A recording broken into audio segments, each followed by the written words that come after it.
Hello, Cornerstone. I have been looking forward to this. I used to be terrified of public speaking, and now I find it a thrill. It's kind of funny.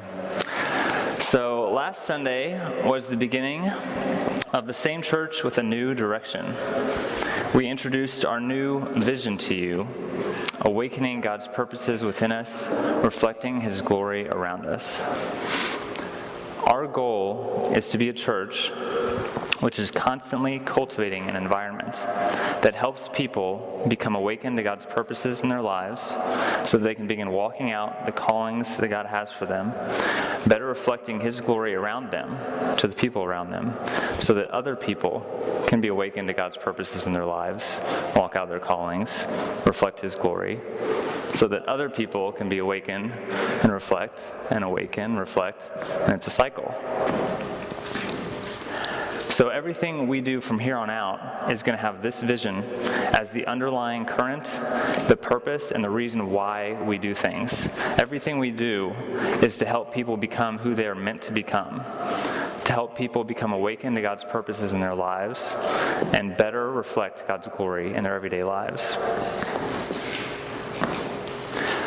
And when I say things like purposes and callings, I'm not talking just about like the God stuff, the religion, the Christianity, and then there's the practical everyday stuff over here. Part of my calling is to be a good husband and father. Part of my calling is to grow a business. And these things are in the same vein as becoming a good teacher of the Word of God. They're on the same level. They're equally important. They're all what makes up my calling in my life. And so our goal is with every person who comes through our doors to help them figure out what that thing is for their life and walk into it. And as they do that, to learn how to better reflect God's glory around them in their lives. So that's our vision, and that's our goal. So what does that practically look like?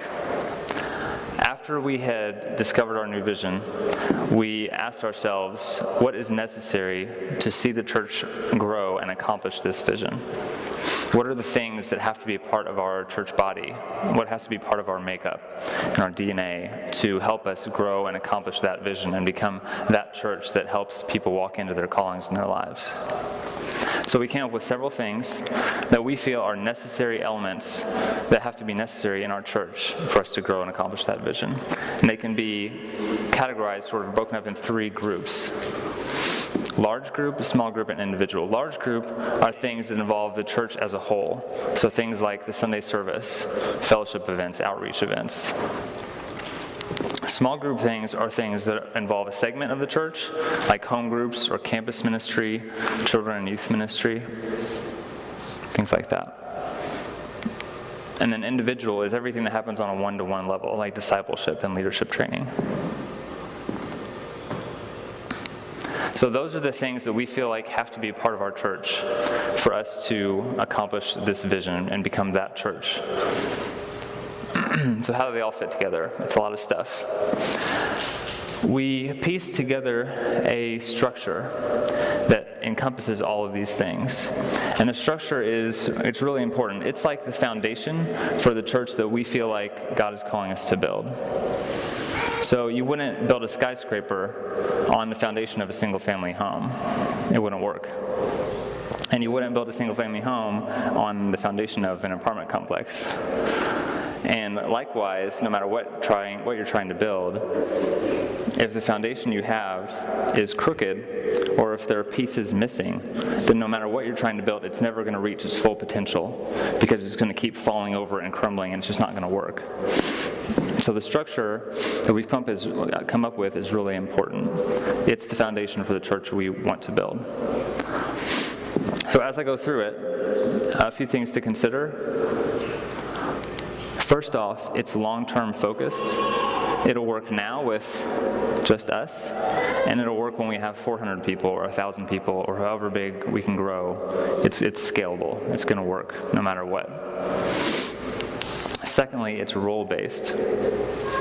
Now, what I mean when I say role-based is, to use an analogy, as I'm growing my business, if I decide that I want to expand and hire a new employee, I don't go out on the street and find somebody who's really good at something and say, hey, come do that for my business.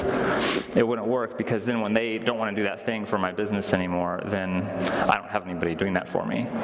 And in the church, it's the same thing. You have to start with a role and kind of write a job description and say, these are the roles, the responsibilities, the duties of a person who does this for our church or a business. Then you go find someone who will fill that role and who's good at those things. And they come and they do that thing for a little while. But then eventually, if they move away and they leave, or if they just get burnt out and just don't want to do it anymore, that's okay. They go on, and someone else comes and fills that role. So different people might come through that role over time, but the role stays. And doing it this way helps the church to stay sustainable over time, because we make sure we always have those roles in place in our body. Third, as I go through this, just be mindful of that little tap from the Holy Spirit on your shoulder, or that, hey, you should do that. Because he might be trying to prompt you into something. Be aware of what makes your heart come alive, what you say, like, that would be really cool, I would love to do that. Just be mindful of those things as we go through this. So we'll get started. At the top, you have the pastor, the head of the church. He is the chief communicator of the church's vision and purpose. He is consistently embodying and communicating the vision to the church. And he's a visionary. He determines where the church is going and makes adjustments to make sure it stays on the correct path. Next, working alongside of the pastor, you have overseers. In the past, we've called these elders. They are stewards of our vision. They continually work with the pastor to develop a plan for accomplishing the vision, and they keep the pastor and other head leaders accountable to making sure the vision is being implemented and progressing over time. So at the top of this structure, you have the pastor and the overseers working together.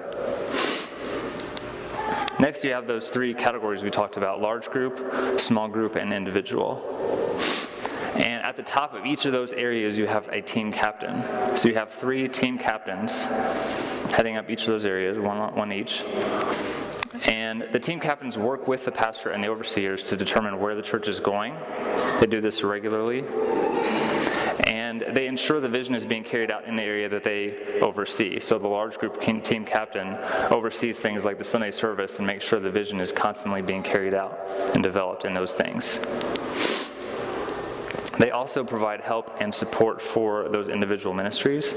So if you have someone, what's an example? If you have someone under small groups, you have home groups under small group heading. If you have someone in charge of home groups, they aren't responsible on their own for making sure that home groups are happening and growing and developing. They also have the team captain with them that is helping them to make sure it's successful, make sure things are happening. So you don't have any single ministry being, responsible, and just one person responsible for it and holding the whole weight of that ministry on their shoulders. So you have 3 team captains: large group, small group, and individual.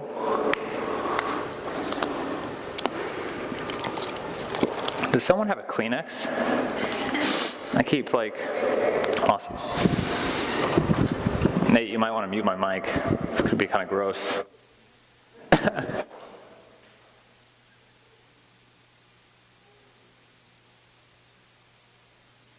All right, I'm back.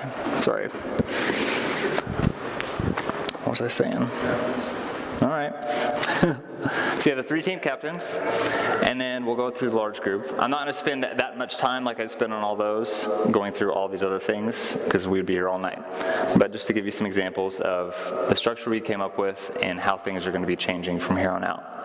So first you will have, under large group, you have a preaching team. And this is a group of men who share the responsibility for teaching the Sunday services. Next, you have the worship team. They are responsible for music ministry in the Sunday service and in other special events like music, worship nights, things like that. You also have the ministry team. This encompasses anything like prophetic ministry, prayer team, if we have a healing team someday, any kind of supernatural ministry, all fits under that ministry team. You also have outreach. Outreach is really important. The outreach team isn't, you'll notice one important detail, it's not under the small group section. Small group things are things that are just a part of the church. It's under the large group because the entire church needs to be outreaching. Not necessarily in events regularly, but in our everyday lives, we all have to be outreaching constantly. So the outreach team isn't necessarily a team of people that just go and do the evangelism for the church. Maybe they do some of that, but it's more about teaching everyone in the body how to outreach in our daily lives, and also giving us opportunities to do so. Special events and things.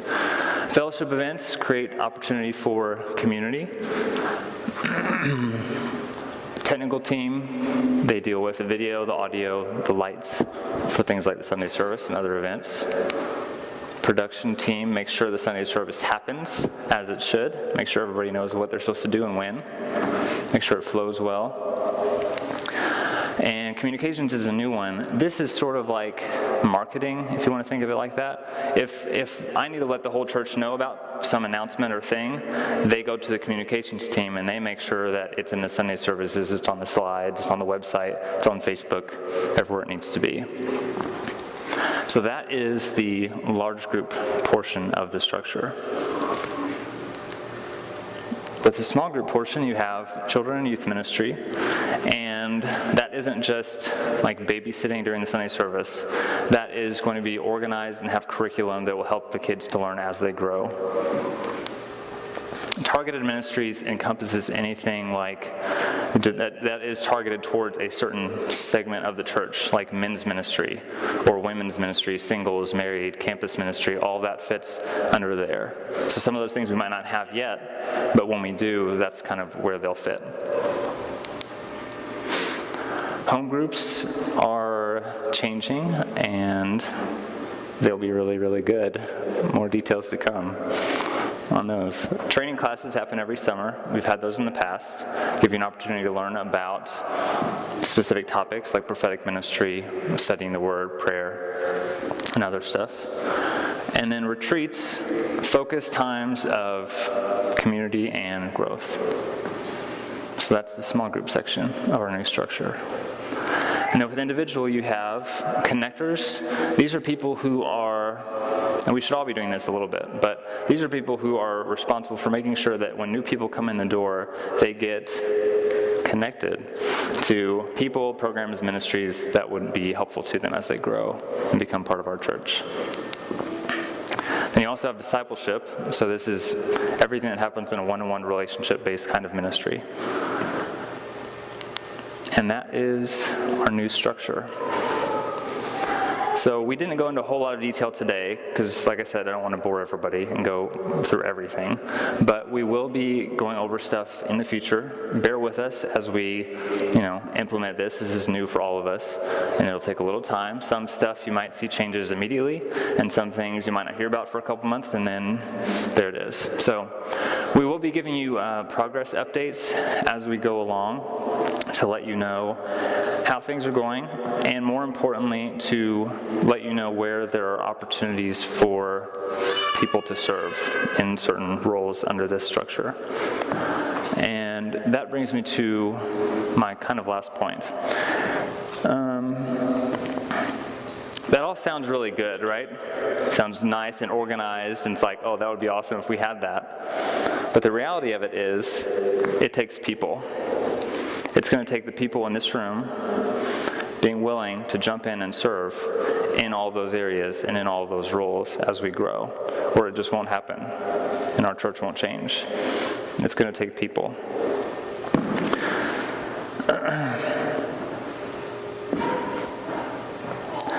I believe that everyone is here for a reason. And I don't mean like here, like alive, everyone's alive for a reason. I mean, everyone here is here in Lexington at Cornerstone for a specific reason. If you are if you believe you are called to be a part of this church at this time, then you need to know that God didn't just call you here so that you could come and enjoy the Sunday service and make some new friends and maybe learn something nifty along the way. That's all good stuff. But he brought you here because he's got something for you to do. He's got some part of his kingdom that only you can expand. He brought you here to learn how to do it. He brought you here to learn how to become awakened to those callings that God has for your lives, those purposes. He brought you here to learn how to have that abundant life that Christ promised, how to help other people change, and not just yourself.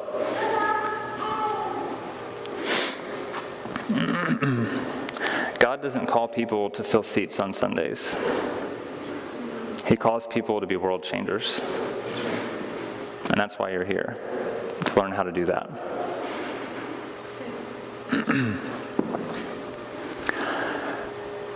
So, I want to leave you with this question.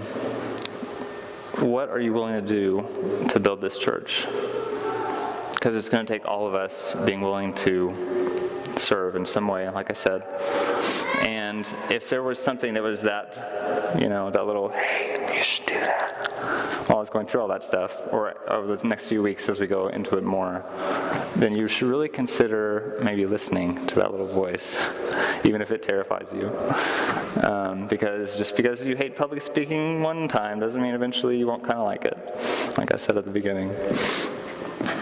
So consider this as you go home, talk to your family and your friends about it. What are you willing to do to help build this church into that church that I talked about, that helps people that come through these doors to really learn what it is to have an abundant life, like Christ promised, to really become the people they are meant to become, that they can become. So next week, we will have a question and answer session, to kind of a panel to kind of answer any questions anybody has. So between now and then, if you go on our website, you can click on the Vision Q&A button there and anonymously submit any questions you have about what I've shared tonight, what Ryan shared last week, just anything in general with the new direction of our church. And that is it. So thanks for coming. And Rachel, is there a song? I don't know. All right. So, see ya.